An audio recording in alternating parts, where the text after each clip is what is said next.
अस्सलाम वालेकुम। अच्छा बेटा, आज हमारा वही टॉपिक कंटिन्यू चल रहा है, वो था इलास्टिक कुलैयन इन वन डायमेंशन। असल में बेटा कल जो टॉपिक हमने ये पढ़ा था ना, इलास्टिक कुलैयन इन वन डायमेंशन, वो हमारा हाफ़ हुआ था। ठीक है, एक ही वीडियो में आपको पता है वो मुश्किल हो जाती है कवर करना, तो ये आज उसका पार्ट बी है।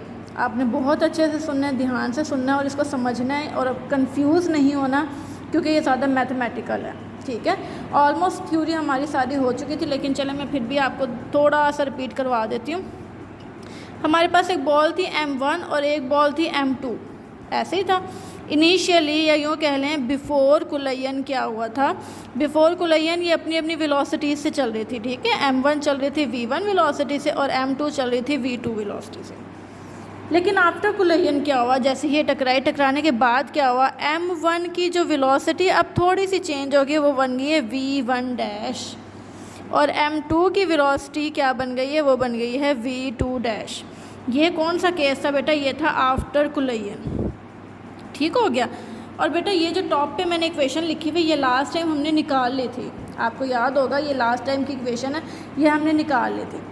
अब बेटा करना क्या है, हमने क्या करना है, इसी इक्वेशन की हेल्प लेके ना, ये आप पे डिपेंड करता है टोटली। चाहे आप यहाँ से V1 प्राइम की वैल्यू निकाल लें, V2 को उधर ले जाएं, या V2 प्राइम की वैल्यू निकाल लें, V1 को उधर ले जाएं। मुझे ना इजी क्या लग रहा है, मुझे इजी लग रहा है, मुझे V2 प्राइम निकालना आसान लग रहा है। क्यों? क्योंकि ये माइनस V1 डैश है, इसको मैं उधर लेके जाऊँगी, बस प्लस हो जाएगा, सिंपल हो जाएगा। ठीक है, करके देखते हैं। यह है V1 minus V2 as it is. मैं यहाँ के V1 प्राइम को उधर लेके जा रही हूँ, तो देखिए ये हो जाएगा plus V1 prime is equal to V2 prime.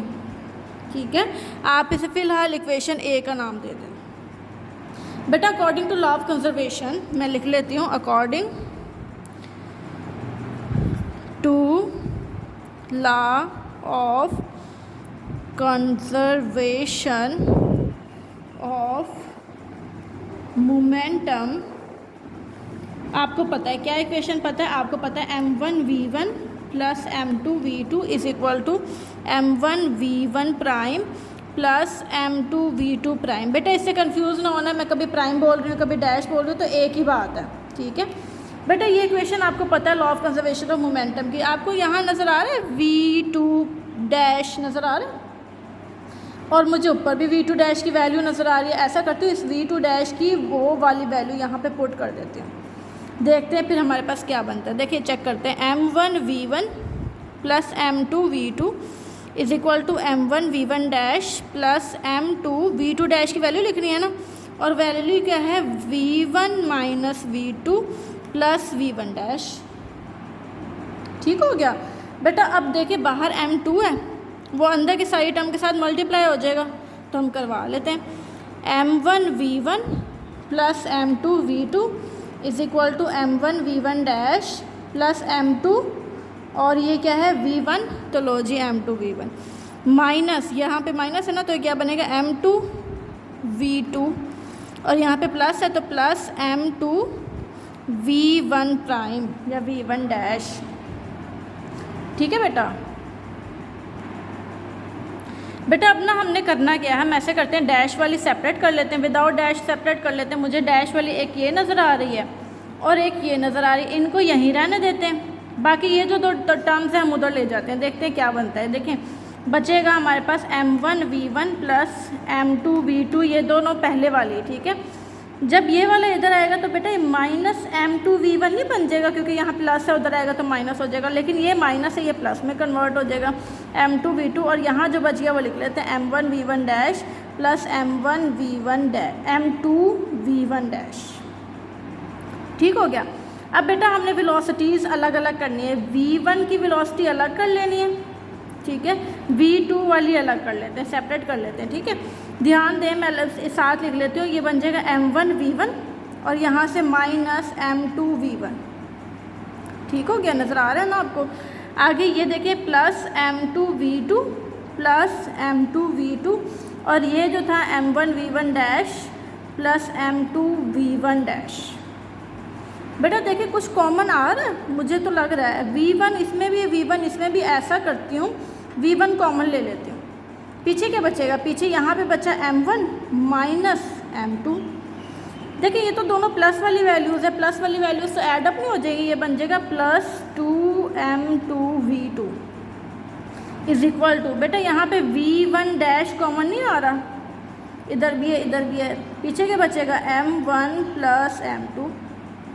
हमें असल में चाहिए ही क्या, v1 प्राइम की वैल्यू चाहिए। बेटा इसको फिर ऐसे रहने देते हैं और इस वाले फैक्टर को इस पूरी टर्म के नीचे ला के डिवाइड ना कर दें। हम अगले स्टेप में करते हैं, देखते हैं क्या बचता है हमारे पास।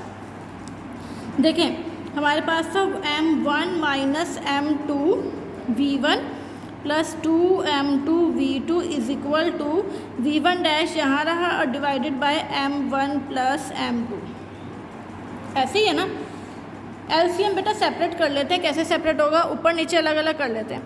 m1 minus m2 v1 over m1 plus m2 और यहाँ क्या है 2m2v2 divided by m1 plus m2 is equal to v1 dash.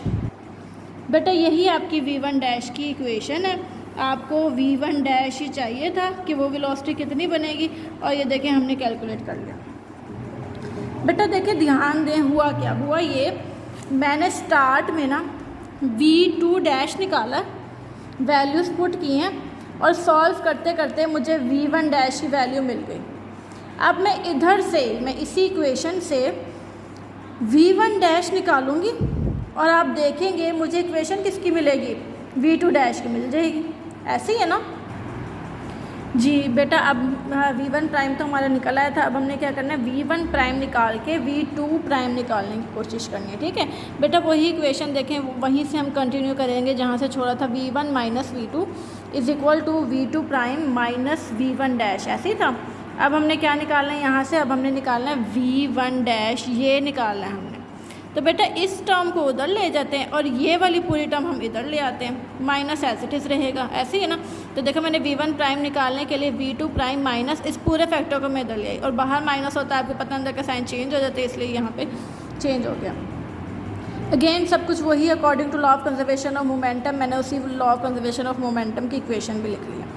पहले हमने v2 प्राइम में मतलब वैल्यू पुट की थी, लेकिन अब हमने निकाली कौन सी, v1 प्राइम, तो हम v1 प्राइम में ऐड करेंगे। ठीक है, इधर हमने अब पुट करनी है। अब चेक करते हैं, m1 v1 plus m2 v2 is equal to m1 v1 prime की क्या वैल्यू है, v2 prime minus v1 plus v2 plus m2 v2 dash.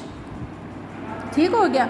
आगे हमने क्या करना है, ब्रैकेट को अंदर मतलब मल्टीप्लाई करवा देना, m1 v1 plus m2 v2 is equal to m1 v2 prime minus m1 v1 plus m1 v2 और प्लस m2 v2 डैश। बेटा अगेन हमने वही काम करना है, डैश वाली सेपरेट कर लेनी है, विदाउट डैश वाली सेपरेट कर लेनी है। इन दोनों को हम इधर ले आते हैं, ये हो जाएगा m1 v1 plus m2 v2, ये माइनस की तो प्लस हो जाएगी, ये हो जाएगा m1 v1 और ये प्लस का ये यहाँ आके माइनस हो जाएगा m1 v2। ऐसे ही है। अब ये डैश वाली थी, इसको इधर ही रहने दे, m1 v2 dash plus m2 v2 dash. ठीक हो गया। अब बेटा कुछ कॉमन आ रहा है तो हम निकाल लेते हैं। देखिए ये v1 है, ये v1 है, इकट्ठा लिख लें, m1 v1 plus m1 v1, ये v2 है, ये v2, इनको मतलब इकट्ठा लिख लेते हैं, m2 v2 minus m1 v2 is equal to m1 v2 dash plus m2 v2 dash. ऐसे ही है ना बेटा। अब हम कॉमन लेते हैं, देखते हैं कॉमन कैसे लेते हैं। इन दोनों में कॉमन क्या आ रहा है, v1, तो देखें v1 m1 प्लस m1, इधर कॉमन क्या आ रहा है, इधर कॉमन आ रहा है v2, पीछे क्या बचा m2 माइनस m1, यहाँ कॉमन क्या आ रहा है, यहाँ कॉमन आ रहा है v2 डैश, पीछे क्या बचा m1 प्लस m2। और आपने निकालना क्या, आपने इस v2 डैश की वैल्यू निकालनी है, तो इसको यहाँ रहने दें, इस फैक्टर को डिवाइड करवा दें, बचेगा क्या m1 और m1, बेटा 2m1 नहीं हो जाएगा जी, 2m1 v1 plus m2 minus m1 v2, और ये वाला फैक्टर नीचे आके डिवाइड हो जाएगा, ये हो जाएगा m1 plus m2 is equal to v2 dash. ठीक है, और ये आपकी अब v2 डैश की भी वैल्यू इक्वेशन आ गई। ठीक है बेटा। अब हमने V1 डैश भी निकाल लिया है, V2 डैश भी निकाल लिया।